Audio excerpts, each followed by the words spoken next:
Hello, everyone. Today is May 19th, 2021. This is the Kubernetes Data Protection Working Group meeting. So today we have a few things on the agenda. Shantiana gave a presentation at KubeCon about the Data Protection Working Group. And we got some questions. So we will first discuss this question that we got there. And then we'll go over some caps. Okay, so let's get started.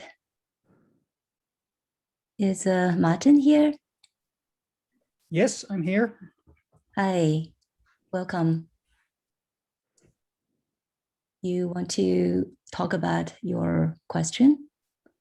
Well, the question is already known because it's actually about external data. So that data that is not inside your cluster.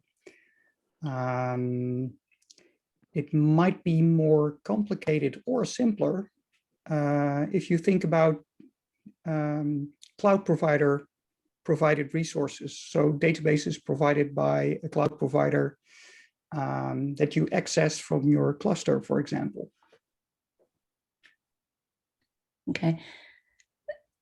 Okay. So currently, how do you, let's say, how do you protect your workloads right now?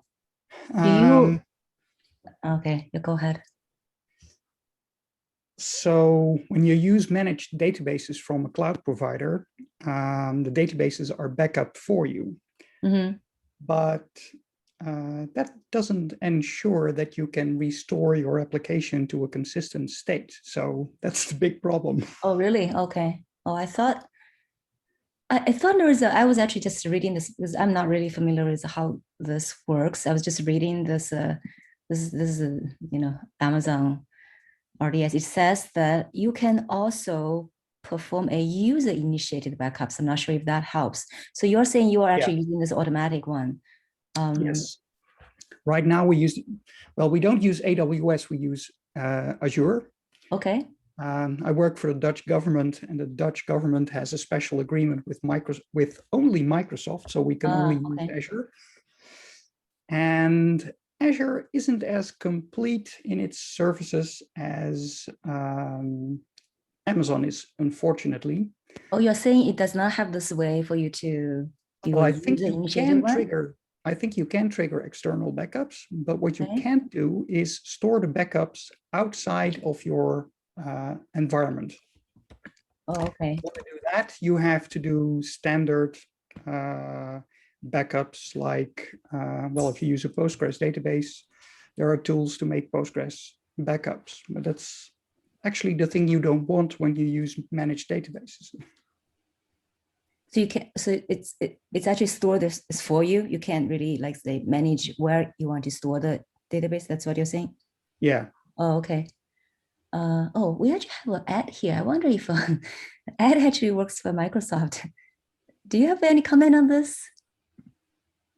On the fact that we can't store our backups outside of our environment? No, I don't really.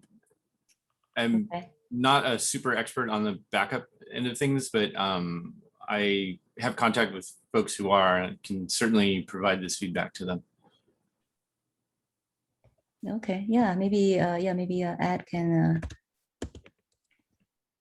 provide feedback. Yeah, Martin, I'm happy to have a conversation with you offline and learn more about the differences here. I'm certainly, some of our backup folks have a good idea about that, but we can at least provide some additional feedback to them. Okay, that sounds fine. Yeah. So I wonder if this is okay. So you're talking about Azure, but I don't know if this problem is really solved.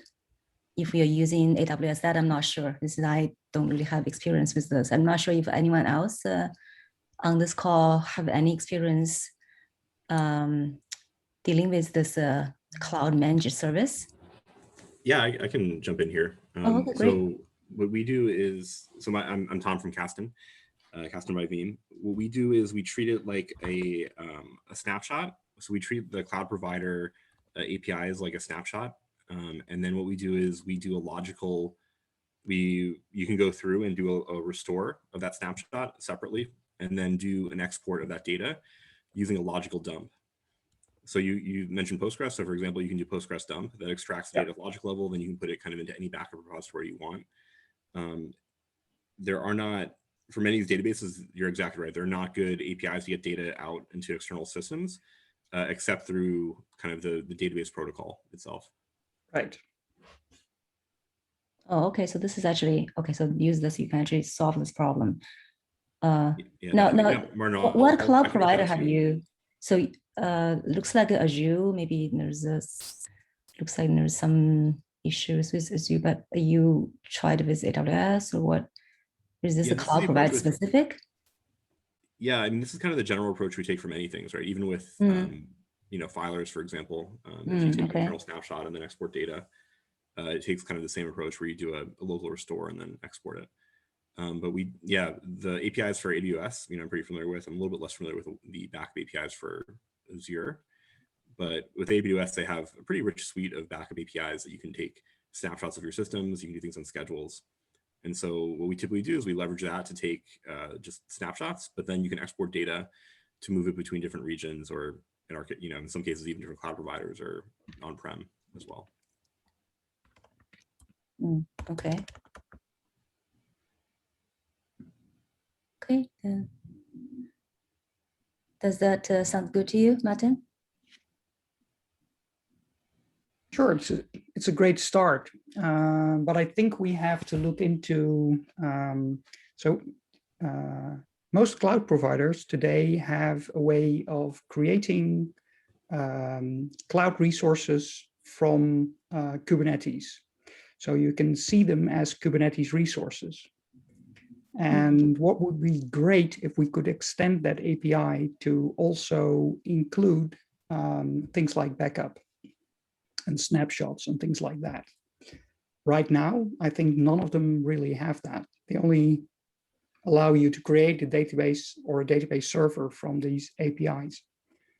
When you say Kubernetes, so you're saying they actually have their own CRDs defined for you to use? Oh, okay.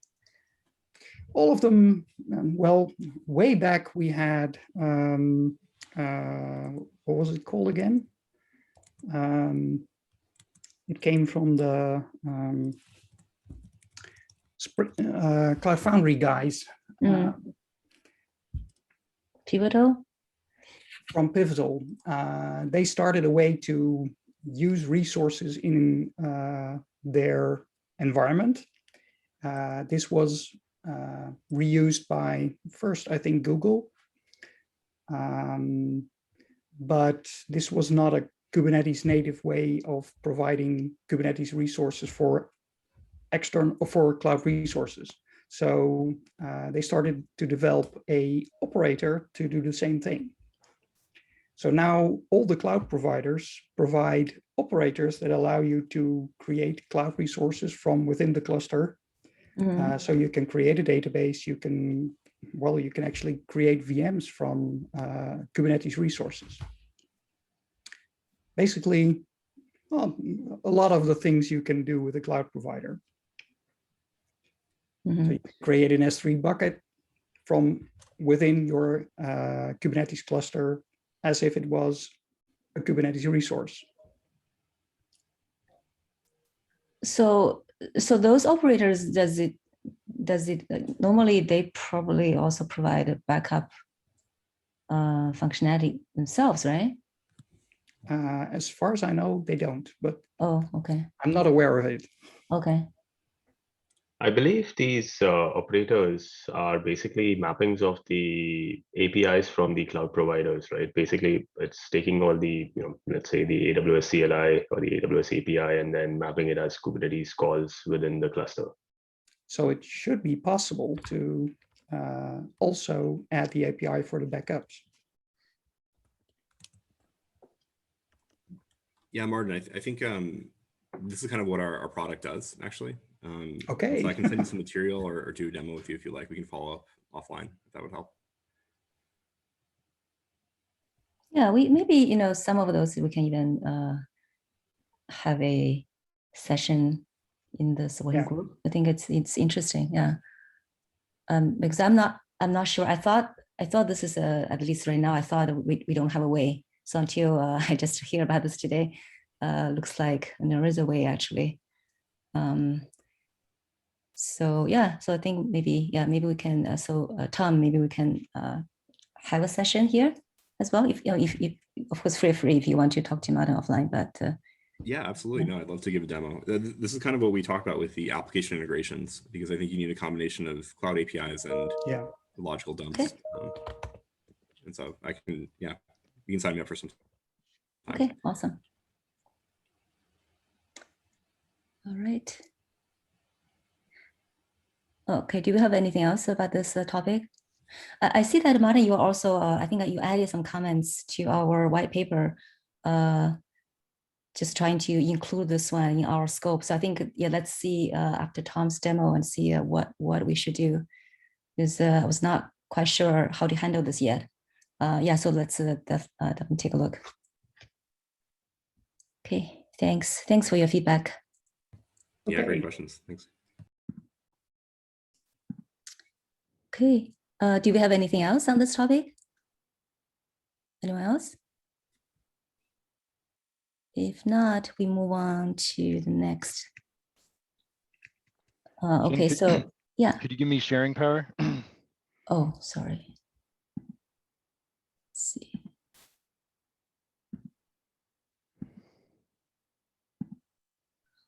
All right.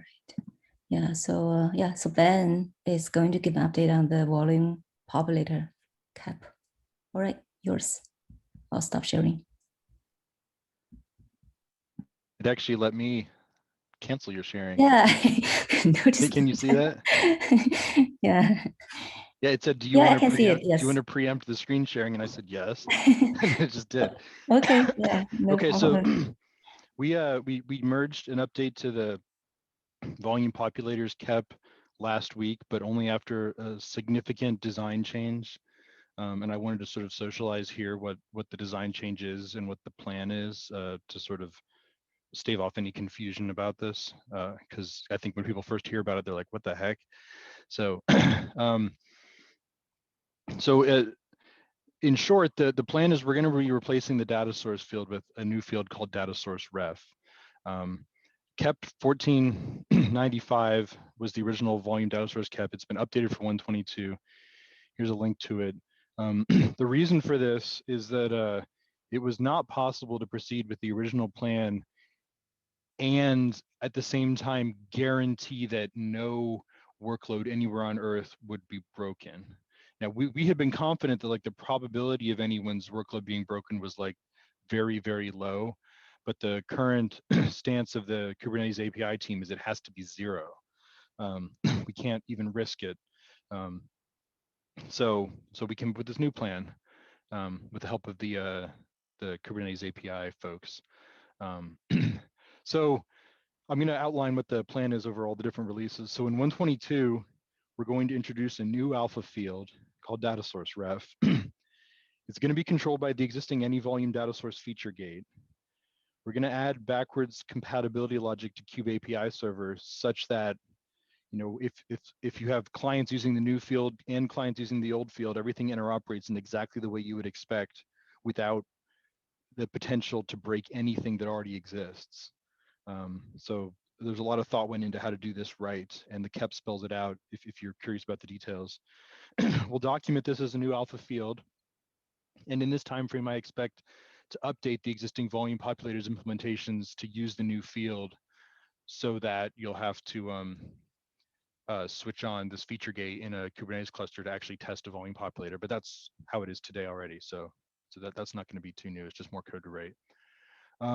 The plan is in 123, then this feature would move to beta. The feature gate would default to on at that point, and we would update the docs. Excuse me, Ben, do you actually have a slide that shows exactly how that field look like? Because I don't know if everyone realized what this one means for volume snapshot. I don't have a slide, but it looks, I mean, it's a carbon copy of data source. You can actually, maybe it's in your cap. You can actually show your cap later. Okay, okay, why don't you finish? everything in the field is identical to the data source field. It just has a different name, and it has different semantics, such that if you put garbage into it, unlike today where your garbage just gets ignored, you will the garbage will either be accepted or you'll get a rejection error, and it'll throw out your PVC. So you'll never have a situation where the user input will be ignored. You'll either get a success or an error, and then if you get a success, you know, the results will depend on exactly what the data source is and whether the populator is installed and all the current considerations that you have with the old design. So, and I'm happy to go into detail on how this is going to work if we want to discuss it, but I just wanted to lay out the initial plan. So in the 128.3 time frame, this would mean the data pipe or volume populators would be usable on production clusters because the feature gate would be turned on, and that would be the release coming in the winter time, I think. If all goes well, in 124, the new feature would move to GA. What that means is the feature gate, you can't disable it anymore. It would just become baked into Kubernetes. We would deprecate the data source field, but it would continue to work as before. As part of the deprecation, PVCs submitted with data source fields would start to get API warnings saying like, hey, I'll accept this request, but by the way, you're using a deprecated field, you should consider using the new field. And the warning would sort of spell out the change that we had made. And at this point, we would update the Kubernetes documentation to stop mentioning data source and just tell people use this instead going forward. Now, even if new users did use the data source ref, old clients will continue to work and be compatible and nothing will break. I want to emphasize that. But like this has to be the path forward to sort of get past the existing bad design with the data source field. In the 125 timeframe, we would probably be switching the external provisioner sidecar to start using the new field. We would probably have to do a version bump of that sidecar because this is a backwards incompatible change to use a new field, which would mean that that version of the external provisioner sidecar that would happen next spring, about a year from now, would depend on Kubernetes 124 later. And the data source field would continue to work for old clients, even if you're using an updated provisioner sidecar. Again, there would be no compatibility break by making this change. You would just be giving you a new sidecar that wouldn't be getting deprecation warnings when it sent APIs to the Kubernetes server. So many releases later, I want to emphasize data source field still works. So when you say it still works, that you can still use this to create a new. Yeah, what it would mean is people who are using like YAML from today to create a PVC from a snapshot, it would work exactly the way it does today. People that were using sidecars from today that are working on the data source field, they would continue to work the same as well. They might receive deprecation warnings, but like you can ignore those. So when you do so you can create and you get, it should still, it's going to be converted, right? So it's going to be converted to the ref, to data source ref. When you do a get of data source, you can still. You'll get both. You can still get that. Yeah. Well, actually, we're not going to get that by itself, though, right? This is just like one field. So you're going to get a PVC. You'll get a whole PVC, and it'll have a data source ref field. Oh, it's going to have two. You're saying it's going to show both? It'll have two copies of the data. Yeah. It'll just be a little ugly, but we'll tell people don't look at that old field. It's legacy cruft. But we obviously we have to keep it for backwards compatibility all the way up to 1. Whatever. And then someday Kubernetes 2.0, we would remove the data source field, but this will probably never happen. So this is just to emphasize that, if there is ever a 2.0, that's when we would remove the field, but no one anticipates there ever being a 2.0 of Kubernetes.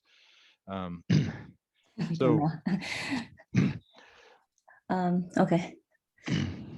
So that's the high level plan of the next 4 releases and how we would roll out this new field.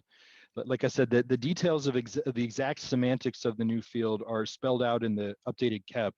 Hey, can you show how that API look like? I just want to remind everyone. Not sure if folks realize what this means yet.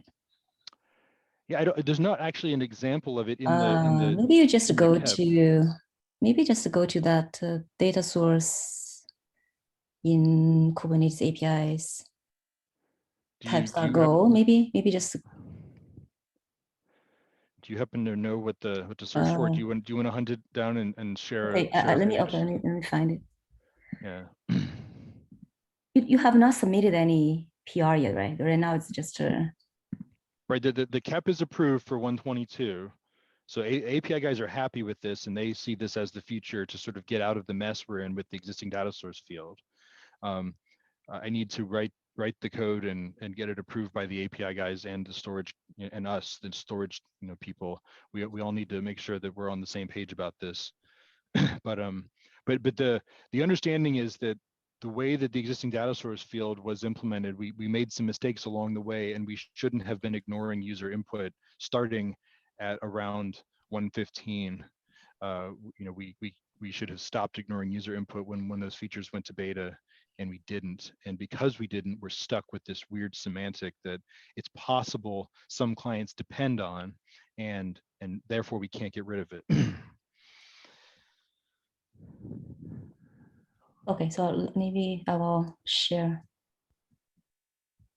I don't know if this is that clear. It's just showing you how the API looks like.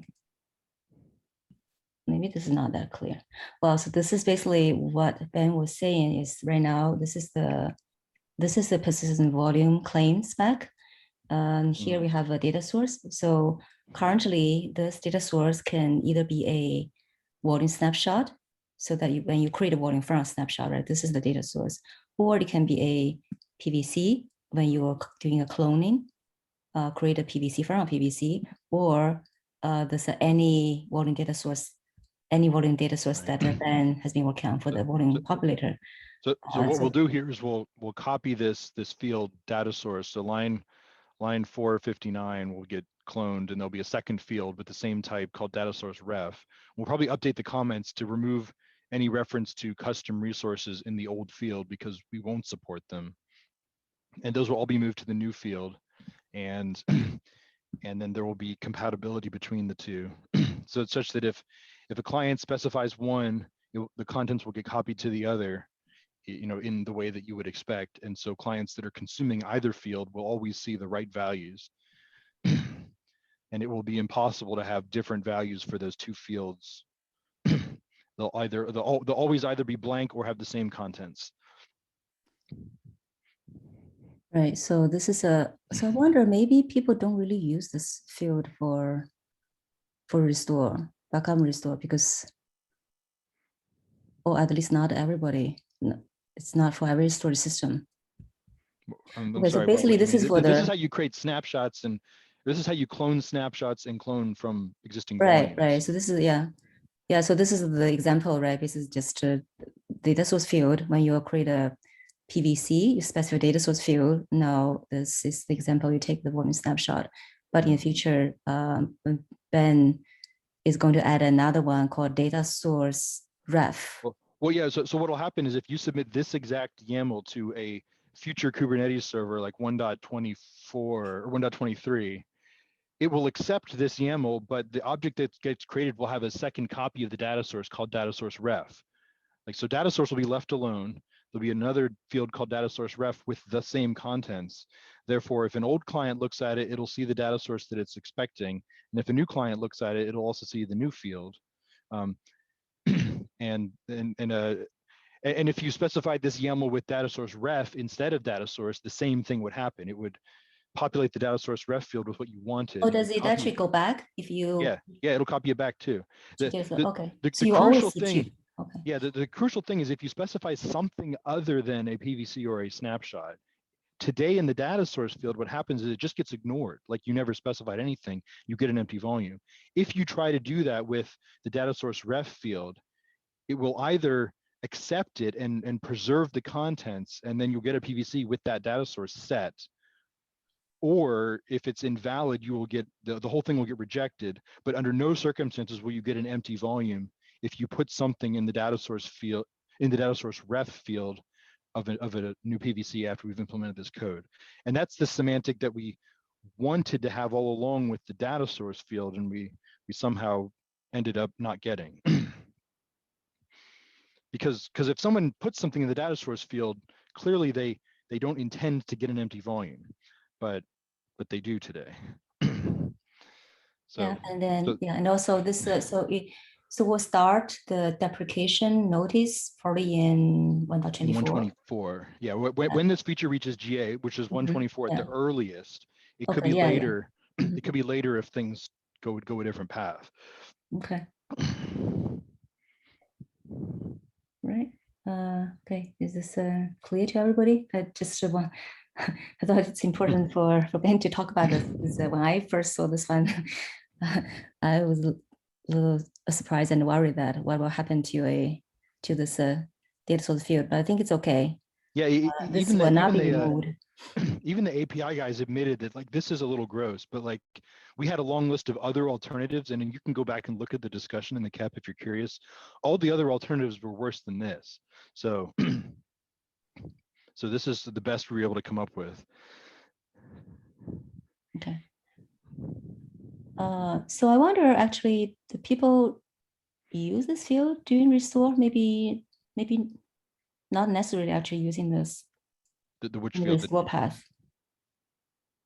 The data source field? Right, because yeah, when you do So- backup, do you actually? I mean, maybe not all the time. Maybe sometimes so they for the cloud populators- provider they can use this, but for Populators use this field and external provisioners use this field. right, I know. I'm talking about like backup software. I was just talking about like regular. Yeah, like we don't use this. We don't do it this way. But I mean, if it's like cloud provider, okay, you can totally just use this. If there's backup software today, I mean, there's no support for any kind of backup API built into Kubernetes yet. So anything that does backups is built on top of PVCs. So they create empty PVCs or they take existing PVCs and they shove data into them through the normal mechanisms. They don't use the data source field.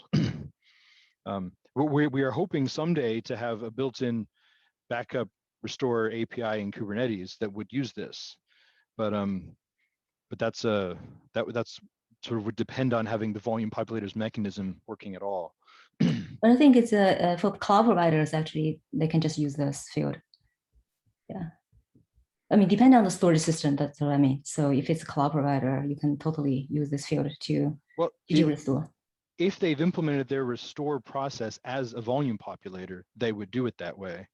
If they, I'm talking about right now existing, right? Right. Yeah. If they're using something other than a volume populator, they would not use that field today, ever, because it wouldn't do anything. No. I know there are people who actually use this already, but it's just, of course, that's only for cloud providers. But anyway, I was just trying to see if there were any feedbacks from this group. That's why I was asking this. Because I didn't hear anyone who was surprised by this. maybe they. I'm sorry. No, I'm sorry to interrupt. I was gonna say I don't think we use this, but I'm just confirming. Okay. Do you not use it? But I think for cloud providers, you actually could use this, right? You don't need to use this field. So if it is like for like AWS EBS, you can just use this directly. Can you? You don't. I don't believe so. I will mention that, like, you know, no, I'm just asking like other providers. I don't know, because I know some people actually. I know like there are other backup vendors who actually just leverage this. Well, okay, actually, I know Valera actually use part of this for one of the plugins. So I just checked. We actually do use this, so I'm gonna have to follow up there. Okay.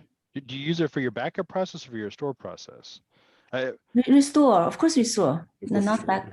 Restore, right? Well, this is a query PVC. I was just going to mention that, you know, Netapp has a backup and restore product, and we of course use snapshots as part of our backup process. But when we do a restore, you just take a PVC and shove data into it. There's no. Yeah, that's normally, that's because Netapp is also the same, right? Not a cloud provider. I'm just saying, like, for example, if you look at the Valera has a Valera plugin for CSI. If you use that one for AWS EBS, I believe maybe, I don't know if I have a. Are they running modified versions of Kubernetes? Because what I'm getting at is no. Kubernetes will delete whatever you put in that field if it's not a snapshot. No. I'm saying is they are going to create a PVC from a volume snapshot using exactly this type of YAML file. From a volume snapshot. Okay, I'm sorry. Yeah. Yes, I'm not. Yeah. I'm not saying I'm not. I'm not talking about volume populated because that's not out there yet. Right? Okay, so I'm not talking about when you said backup. Yeah. Backup. Yes, they use that. So, but that's just for that. But then that's not going to work for other storage systems. Well, the snapshot is actually local, right? So that's just not right. That's what I'm just saying. That's why I was asking if anyone actually is already Right. has already been using. I'm just thinking that some backup software actually use this for some code path. That's Right. all I'm trying to say. I was just. If you're representing your backup as a Kubernetes snapshot, then of course you would do it that way. And Yeah. and you can absolutely do that. Yeah, so what we do here is actually we use this as part of backup. We take a snapshot of the volume. Okay. And then if we need to extract the data and push it to a backup repository, we then do a restore using this mechanism and then extract data if needed. That's that's kind of one workflow. Okay. Yeah, so that you just want, so that now you hear what Ben is talking about, right? So just to be aware, some changes coming for this field. Definitely, yeah. Yeah. Thanks, Ben. Thanks, Xing. Okay. Anything else? Any other questions regarding this change? Could you share those slides, Ben? Are they in here?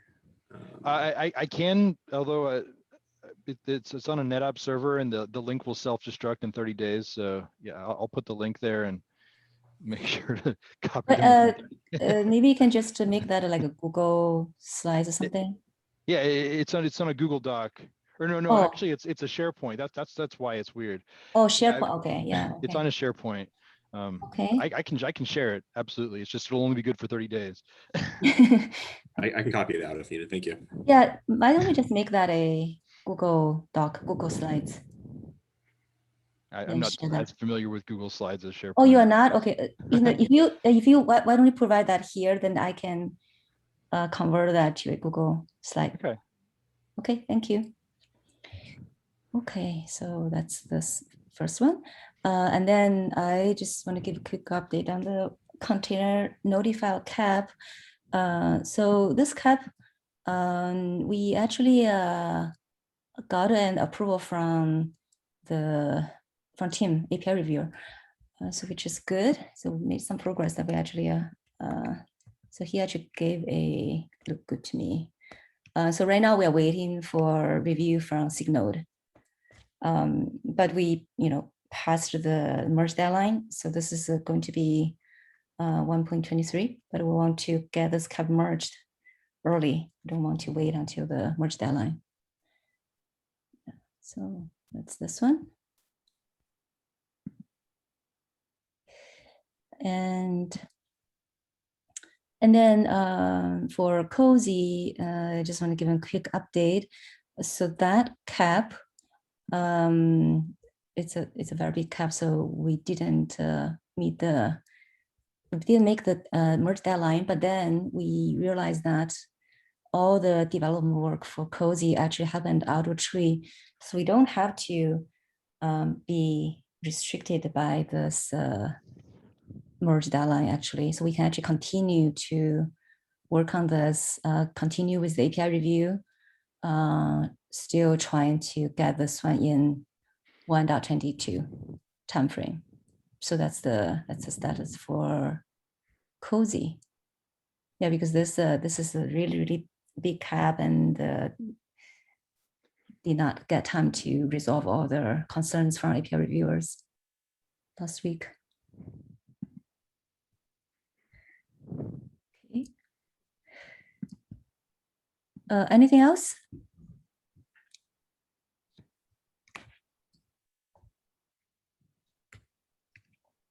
That's all I have here. Hey, Tom, I actually missed your talk. You want to give just to talk about what is this talk about? Yeah, definitely. So we added ransomware to our product, but this was obviously a vendor neutral talk. So we just talked about how to build this kind of on your own. And so what we described is how to create immutable backups in S3 using the different advanced locking APIs that the S3 protocol provides. We've also tested it with many different providers that have the S3 protocol, and it seems to work with the ones we've tested. But obviously, like different, if you have your own version of S3, maybe you don't have to implement all the locking APIs. but I think it went pretty well. We had good attendance, some good feedback. But yeah, this is kind of a mix of a fairly technical talk. So we dive into the exact APIs you need to use if you want to have immutable backups in S3. And this is okay, this is S3 compatible. Okay, so this is only for S3. So those are like S3 specific APIs that you're using there? They are, yeah. And so for example, we have our own storage engine in S3, kind of similar to Restic. And so we've added these support for understanding these APIs and be able to restore. And so with that, you can get protection from ransomware, because once you write, and if you treat the blobs immutably, you cannot overwrite them or delete them. And so you can have permanent backups that will last for some retention period if you use S3 as a target. We added this to our S3 storage engine. You could do something similar just on your own if your backup is an individual blob, but you could also do this with something like Restic. Yeah, I think the second half goes into the actual kind of APIs. Okay.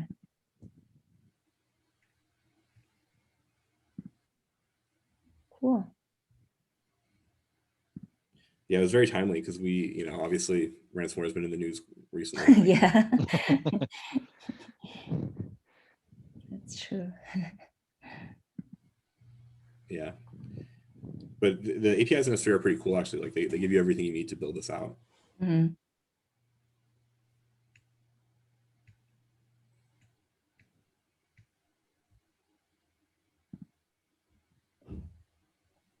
Okay.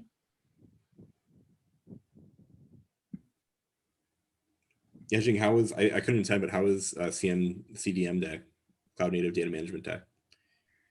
Yeah, it was actually went well. Well, I didn't attend all of them. The time is just I know, yeah. too early, so I pretty much just like attended my own sessions. I think I listened to a couple afterwards. Yeah, but I think the attendance, I think it's like there are 600 people altogether. Yeah, so I think it overall definitely went well. Yeah, we got some good feedback. People seem to really like it. So I think we'll probably do it again. Yeah. Okay.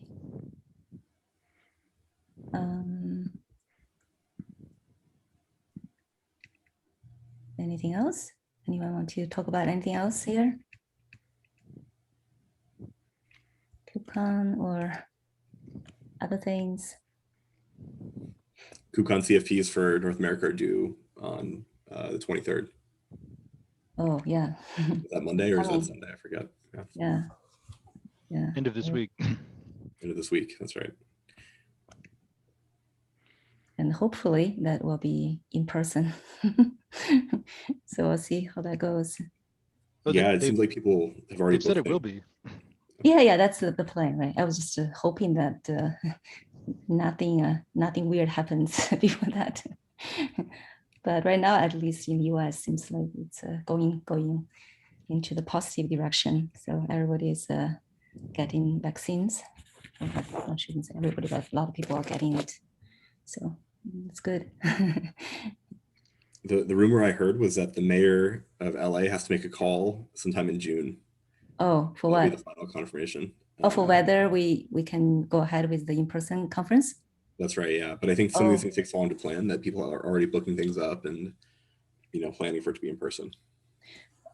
Yeah, so I think California is doing well, right? What's the percentage, like the percentage of people who got vaccinated?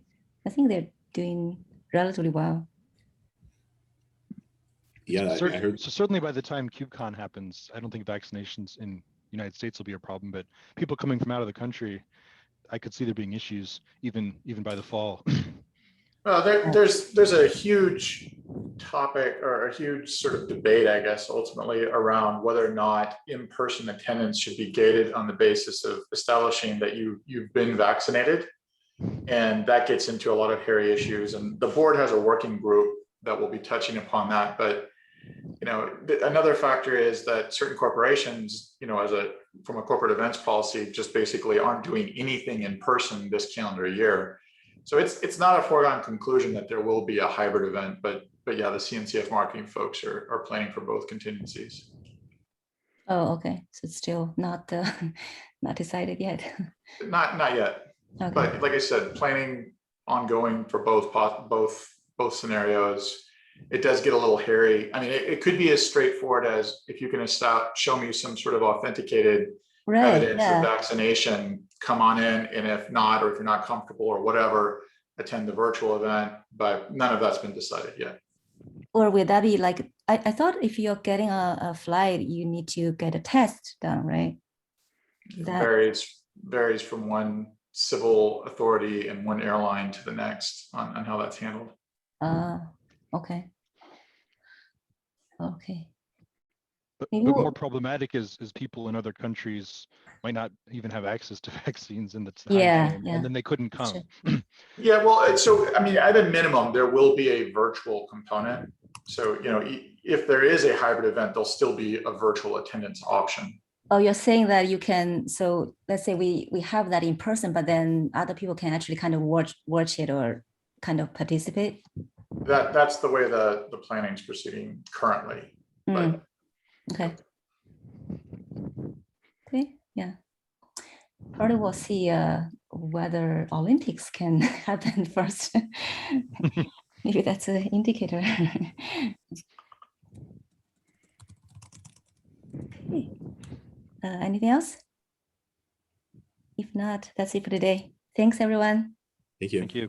Bye. Thank you. Bye.